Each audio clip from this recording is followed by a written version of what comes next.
Hi, this is Jeff again. Today I'm going to talk about what is the B4R strategy and how the B4R strategy will help you with your property investments. So the traditional property investment a la Singapore style is that you practice this thing called asset progression strategy. That is, you go from a HDB or Housing Development Board, that's a government flat, which is heavily subsidized. And then after the minimum occupation period of 5 years, you will upgrade to condominium, be it leasehold or freehold. And then another 5 years later, you'll be selling out. Hopefully you get $1 million profit or $500,000. And then you move on to a landed property, which is semi-detached, detached terraces. And if you're smart and you're married, and you should be decoupled. Decoupled means one person owns one property, another one owns, your spouse owns the other, so that you can have two properties at most in a household unit. And by the time you're 65, you will sell one landed house and live another one, perhaps pay down the loan, and hopefully you have some spare cash. So the problem with this strategy is that by the time you reach that end goal of 65 years old, you're already retired, and do you want to take 40-year journey to reach that end state? Well, I don't think I want to do that. I mean, there's also a huge risk, right? Asset progression in Singapore works because property prices in general appreciates, and generally this is a tax haven in Singapore. So a lot of foreign investors are coming. Population growth is about 1 to 1.5% a year. Although we are running out of land, we are still reclaiming that. The problem is that the rental often doesn't cover the mortgage, and that's a huge risk.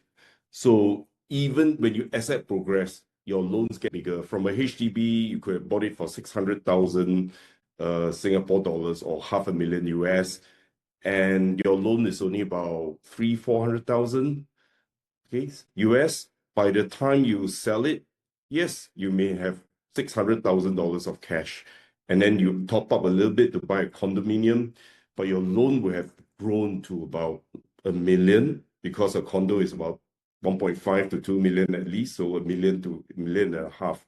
Now, as the loan gets bigger, you're older. What if you lose your job? And the rental surely can't cover your mortgage. And what if you get sick, an accident? So you've got to buy insurance to cover yourself. So these are the risks.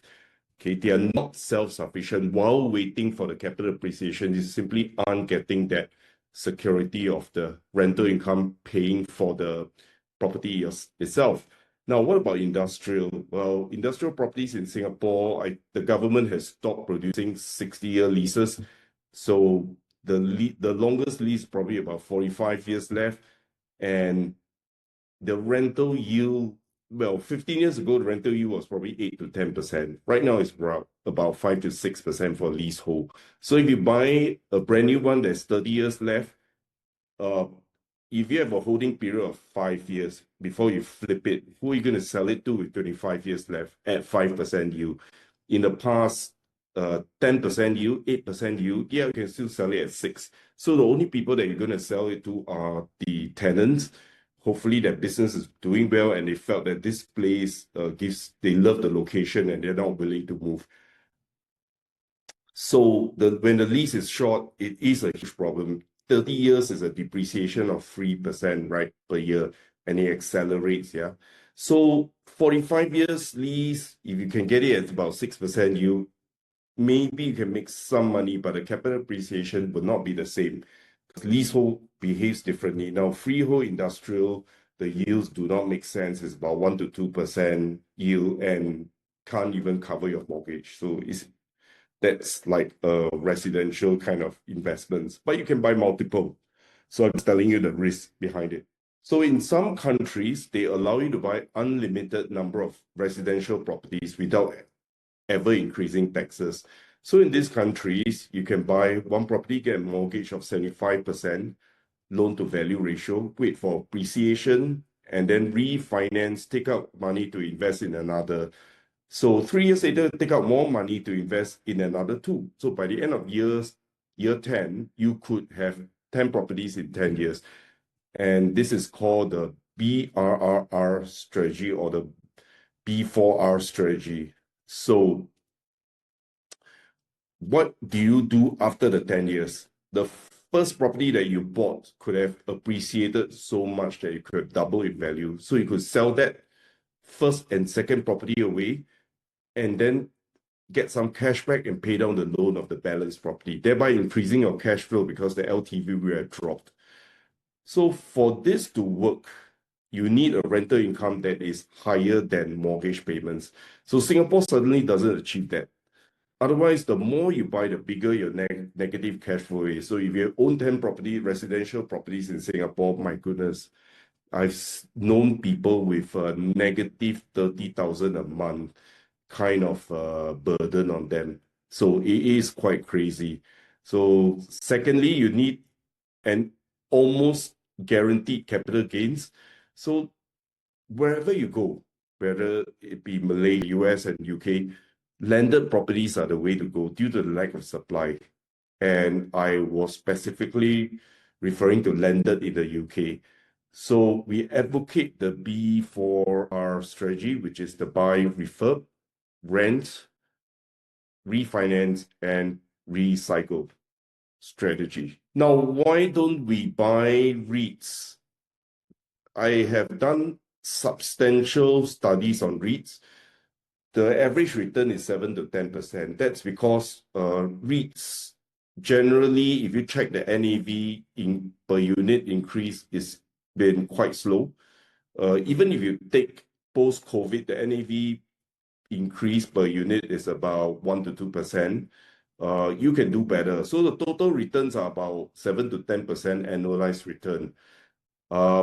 It is suitable for people who are not keen to take mortgage, too old for that, too risk averse, and you just want to have a passive income of 5 to 7%, and then just buy a bunch of REITs with a click of a button and forget about it. Okay. So I am not that kind of person. I can't wait for asset progression. Of course, I've done asset progression in Singapore, yeah. There's no other choice. It's a place that I stay. Do the asset progression in Singapore. I've done that from condo to landed. But I'm impatient because life is short. You want to achieve the things that you want to do, free time for everyone. It could mean abundance for everyone, spend more time with loved ones. I can't wait till I'm 65. I want to do it in 10 years. So how do you do it? The B4R strategy can help you achieve at least 15% return. I've never dropped below that.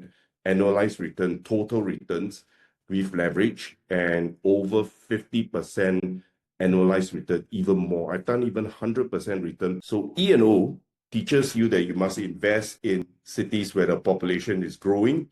So generally I avoid Japan for residential, unless it's hotel or something to do with tourism. So it must be growing. The jobs created must be increasing, and the average and medium salaries must be increasing. Do you have data in these countries that you're investing in?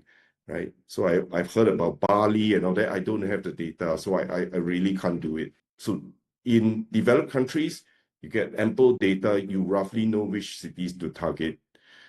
Take, for example, properties in Manchester, UK. You can see this is a public website that the average detached house achieved 6.3% CAGR, compounded average growth rate. Semi-detached, 6.3%, terraces, 6.9%, flats, 5.5%. So E&O are one of the very few that is able to find that right asset class that can capital appreciate. So I suspect semi-detached and detached going forward will be the fastest ones because of scarcity. So in the past, scarcity wasn't that big an issue. Perhaps terraces were doing well because of cheaper entry level, but going forward, there will be a huge demand. Why semi-detached and detached? Because it's the land content. There are more parking spaces, potential redevelopment at the back, expansion plans. Next, liquidity is very important also. Can you sell? And can you sell it in UK? Then I asked them back, could you sell your properties in Bali? Could you sell your properties in Malaysia? How many days? Do you know the statistics? Well, the answer usually is no.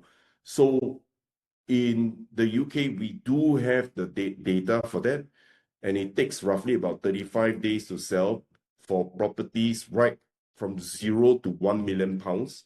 But beyond that is about 87 days, but it's still better than Singapore. So 35 days is a good number. It takes about 1 month on the average to sell. So that's a good number, very liquid.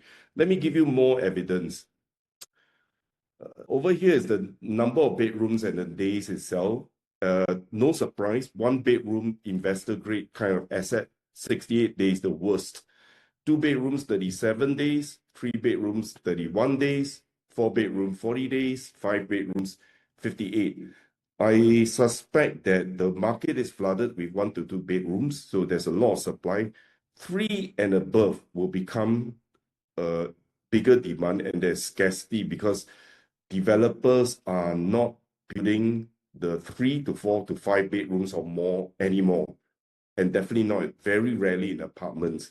So you want your kids to grow up in a big space, a room, 2 kids, husband, wife, a study room, at least 5, right? So it's good. People, ever since COVID, people want bigger spaces as well. So I suspect scarcity effect as well.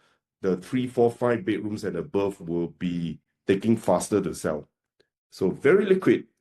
Now, what about the type of assets? Property flats take 57 days median. Terraces, only 27 days. Semi-detached, 33. Detached, 52. So again, if you want to be investing, terraces and semi-detached are the sweet spots. But I suspect that detached will become more and more popular because of scarcity as well. So the speed is very important.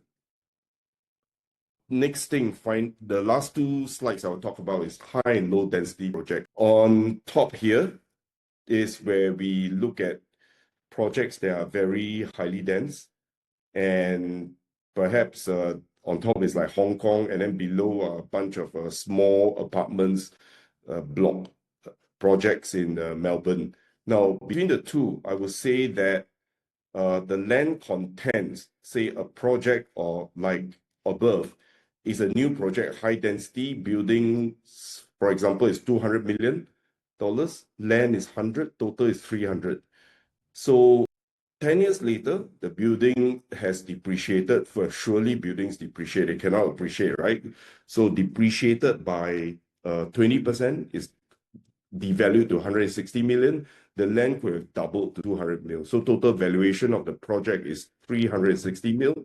Capital appreciation 20% over 10 years, right? Now, the low density project, $100 million building, land 100 million, total 200. 10 years later, building may have depreciated 80 million, but land appreciated 200 million. So because of that, the total is 280. You have appreciated by 40%. That makes a lot of difference, double the returns. So there are exceptions to this, but that's not the place I would say in this video. But by and large, the land content is very important. That's why landed properties appreciate in most countries more than apartments. So where to buy? The strongest factor for capital appreciation is to be within the catchment area of a good primary school. Do you have the data that where the top primary schools are? So in many countries, it is very hard to get it. In Singapore, yes. In the UK, yes. In the US, yes. So that's why we go for data like that. We go to countries where the data is available for greater transparency. So the strongest factor for capital appreciation is within the catchment area of a good primary school, followed by, I would say, lifestyle. So lifestyle will be cafes, amenities, by the beach. And then third will be workplace, where, people want to live near the city and they can have a shorter commute time. Okay. So that wraps up this session. Please like and subscribe and to be notified of more good videos, and I'll see you again soon.